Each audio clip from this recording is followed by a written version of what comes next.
कि डांट दी ही कई से अरे संगतिया पुरान हो।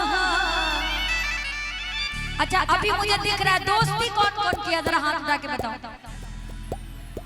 आपने नहीं किया, हमको लगता तब इसीलिए आप अलग खड़े हो जाइए पूरा भीड़ से। बिना एक सच्चे दोस्त की जिंदगी अधूरी है भाई।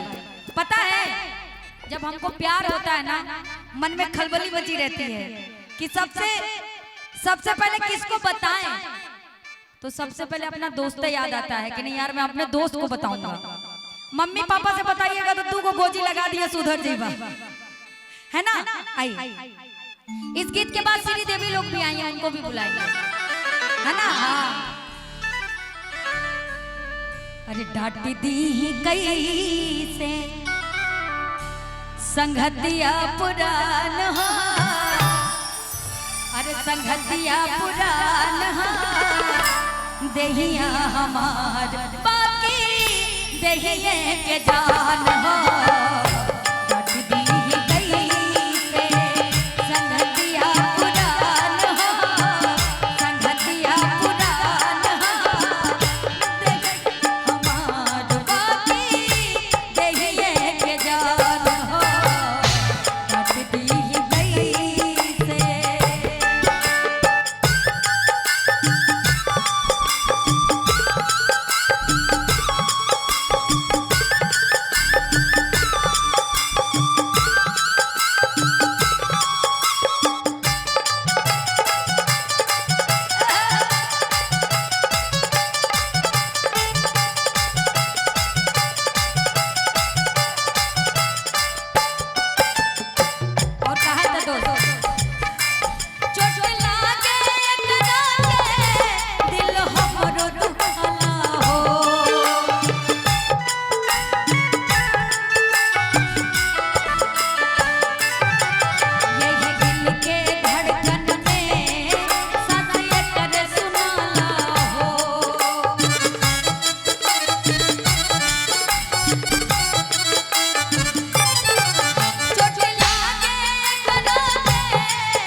यही दिल के धड़कन में सांस करे सुना लहो। काहे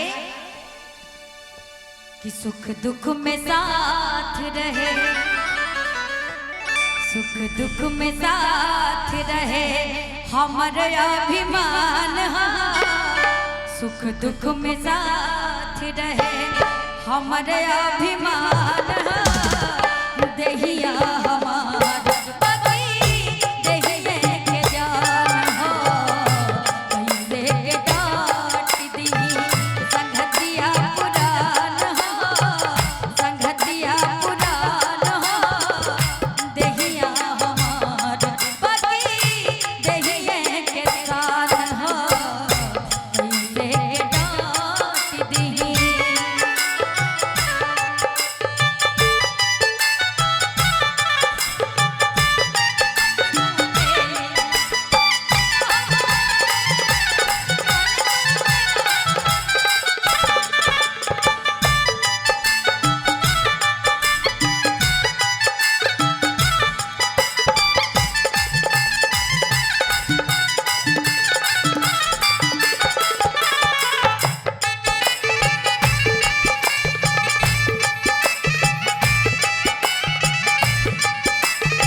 जन्मों जन्म के हमारे अरे इहे मेहमान हा। अच्छा, अपने दोस्त के साथ जिंदगी भर कौन रहना चाहेगा? दोस्ती कौन निभाना चाहेगा? बड़ा कम लोग बभाए। अच्छा, साउंड से दूरी बना के कि जन्मों जन्म के लिए अरे हमारे मेहमान हा। दहिया हमारे बाकी दहिए के जान